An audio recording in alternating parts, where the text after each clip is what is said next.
When our body starts to hurt, our attention naturally goes to that one place. If it's the back, we think about our back. If it's the stomach, we focus on the stomach. We just want the symptoms to go away as quickly as possible.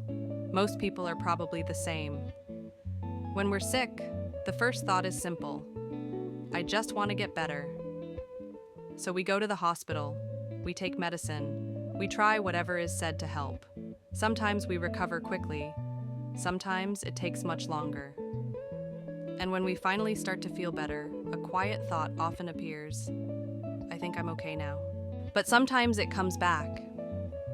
After some time passes, similar symptoms return. That's when the frustration grows. I thought it was treated. I really believed this time was different. At that moment, it's hard to understand why this keeps happening. Looking back, many of us are quite good at fixing the body, but not very good at noticing how we are actually living our lives. Before the pain began. If we think carefully, before the body started to hurt, many of us were already tired. Not because of one big event, but from constantly holding things in, living with quiet tension, and getting used to discomfort. At the time, it didn't feel like a problem. It just looked like normal life. Everyone seemed to be living that way.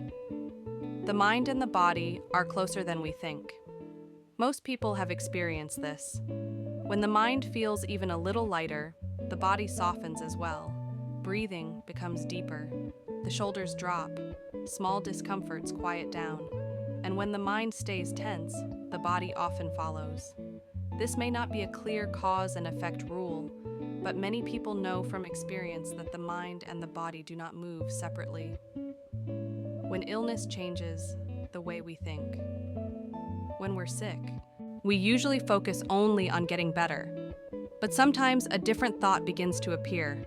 I once heard a phrase from Jung Byop, that being sick can be a time for learning. Not learning in a formal sense, but learning to pause. It didn't feel like an absolute truth, just a different way of looking at things. Maybe this isn't a time to push forward, but a moment to stop, even briefly. And from there, the question slowly shifts. Instead of asking, how do I make this go away? We begin to ask, what kind of state have I been living in lately? Food is similar. We often hear what foods are good or bad for the body, and it's easy to get caught up in those opinions.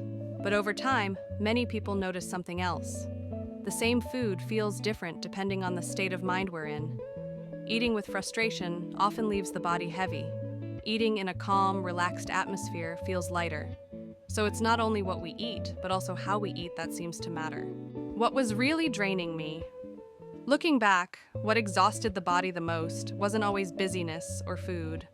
Often, it was inner tension, holding tightly to our own thoughts, struggling to accept situations as they are, quietly fighting inside for long periods of time. When that state continues, the body often responds first. Many people have felt that when they loosen their grip just a little, the body begins to relax as well.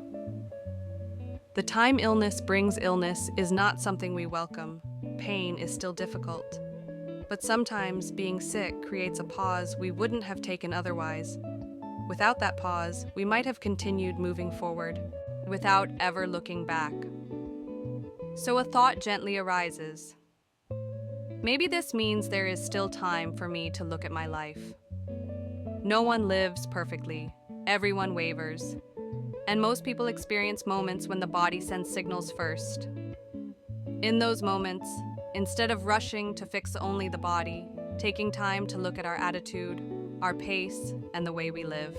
This process may not feel like a great realization, but it can become a way of slowly shaping a more grounded version of ourselves.